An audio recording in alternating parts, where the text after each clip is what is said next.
एक बगुली वो ऊपर डाल में बैठी थी, उसको तो ज्ञान है, ले हक दिया, वो बीट कर दिया, तो उनके ऊपर ऐसे गिरी, तो उनको बड़ा गुस्सा आया, जब ऐसे किया तो भस्म हो गई तपस्या ले।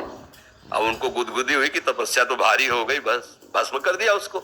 अब भिक्षा मांगने गए तो एक पतिव्रता नारी वो भिक्षाम दे तो निकली, आई प्रणाम महात्मा, हमें अन्न चाहिए, भूख लगी, कुछ क्षण ठहरिए, अभी बना के लाती हूँ। इधर प्रधान दरवाजे पे उनसे कह के गई और दूसरे दरवाजे से पति आ गए। और उसका प्रधान धर्म पातिव्रत धर्म है। तत्काल उनके बैठाला, जल पिलाया और फिर कहा आपके घर में अतिथि आए हुए, दरवाजे पे संत करें, आपकी आज्ञा हो तो भिक्षा दे आए। वो जरूर जरूर, पहले क्यों नहीं बताया, जाओ आप तुरंत जाओ। तो भिक्षा लेके गए तो महात्मा गुस्सा में खड़े थे, वह तुम जानते नहीं हमें इतना विलंब कैसे कर दिया। तो उनका भगवान हमारे पतिदेव आ गए। पतिदेव क्या होते, तो उनका भगवान वो डार की बगुली मत समझना मुझे, अब तो कांप गए क्योंकि एकांत की बात थी।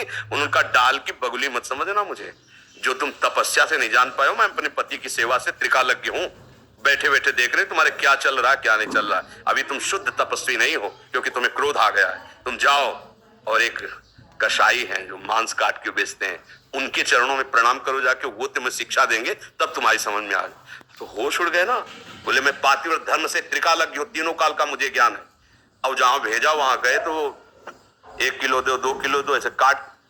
बड़ा आश्चर्य की बात है, मांस काटता है, हमें क्या ज्ञान देगा। जाने लगे तो बोले रुको महात्मा, वो पतिव्रता पत्नी अमुक गांव की भेजा है ना, मोबाइल नहीं थे उस समय। और उनके और होश उड़ गए कि इसके आचरण तो देखो, मांस बेच रहा हो, इसको ज्ञान इस बात। तब उन्होंने कहा ये हमारी जन्म सिद्ध क्रिया है, मैं कसाई कुल में पैदा हुआ हूं, पर मैं भगवान का भजन करता हूं, थोड़ी देर बैठो फिर मैं तुम्हें। इन सब उदाहरणों से पता चलता है यदि आपका जो कृत्य है, आपका जो कर्तव्य है, आप उसको कर रहे हो और भगवान का भजन कर रहे हो, तो आप साधु ही हो। और आप साधु हो, अपने कृत्य से चूक गए। अब वो पशु, उसको ज्ञान नहीं है, उसको तुमने भस्म कर दिया। तुम्हारा काम तपस्या के द्वारा जगत मंगल करना है कि जो छोटे छोटे अपराध मान लो बन जाए उनको भस्म कर देना है, ये ऐसा तो नहीं है। इसीलिए